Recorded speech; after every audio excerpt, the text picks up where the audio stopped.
రాగి సంగటి కదంబా పులుసు తయారు చేసుకోవడానికి కావలసిన పదార్థాలు: చామగడ్డలు, వంకాయలు, రాగి పిండి, బియ్యపు నూక, ఉప్పు, నెయ్యి, పచ్చిశనగపప్పు, పుట్నాల పప్పు, మినప్పప్పు, ధనియాలు, చింతపండు, తెల్ల నువ్వులు, మెంతులు, పసుపు, ఇంగువ, ఎండు కొబ్బరి, దాల్చిన చెక్క, లవంగాలు, బెల్లం, నూనె, జీలకర్ర, ఉల్లిపాయలు, ఎండుమిరపకాయలు, వెల్లుల్లిపాయలు, టమాటాలు, బెండకాయలు, ఆవాలు, కొత్తిమీర.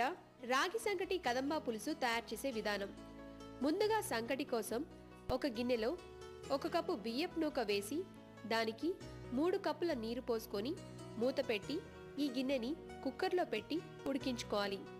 ఆ తర్వాత వేరే స్టవ్ మీద ప్యాన్ పెట్టుకొని 5 టేబుల్ స్పూన్ల నూనె పోసి అది కాగాక 1 కప్పు పచ్చిశనగపప్పు, అరకప్పు ధనియాలు, అరకప్పు మినప్పప్పు, 5 ఎండుమిరపకాయలు వేసి ఇవన్నీ కొంచెం వేగాక 1 టేబుల్ స్పూన్ జీలకర్ర, అర టేబుల్ స్పూన్ మెంతులు, చెక్క, 4-5 లవంగాలు, 1 టేబుల్ స్పూన్ ఆవాలు, 3 వెల్లుల్లి రెబ్బలు ఇవన్నీ వేసి అన్నీ వేగాక స్టవ్ ఆఫ్ చేసుకొని పుట్నాల పప్పు వేసి దీన్ని కొంచెం చల్లార్చుకోవాలి.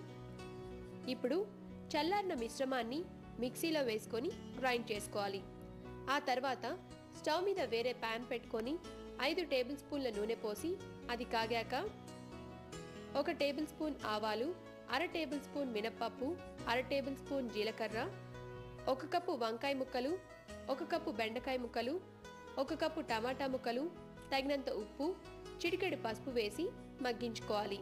ఇప్పుడు ఒక బౌల్ తీసుకొని దాంట్లో 1 కప్పు చింతపండు పులుసు తీసుకొని ఇందాక గ్రైండ్ చేసిన మసాలా పౌడర్ వేసుకొని తగిన నీళ్లు కూడా పోసుకొని బాగా కలుపుకోవాలి. ఇలా కలుపుకున్న మిశ్రమాన్ని ఉడుకుతున్న కూరగాయ ముక్కల్లో వేసుకొని అరకప్పు ఉల్లిపాయ ముక్కలు, అర గ్లాస్ నీరు, 2 టేబుల్ స్పూన్ల బెల్లం వేసుకొని మరలా కొంచెం సేపు మరిగించాలి.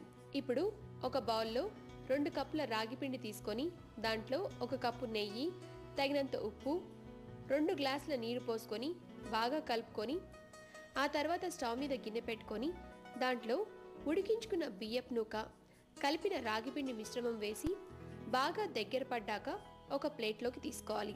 ఆ తర్వాత రెడీ అయిన పులుసులో కొంచెం కొత్తిమీర చల్లుకొని సంగట్లో వేసుకొని సర్వ్ చేసుకోవాలి. అంతే, ఎంతో రుచిగా ఉండే రాగి సంగటి కదంబా పులుసు రెడీ.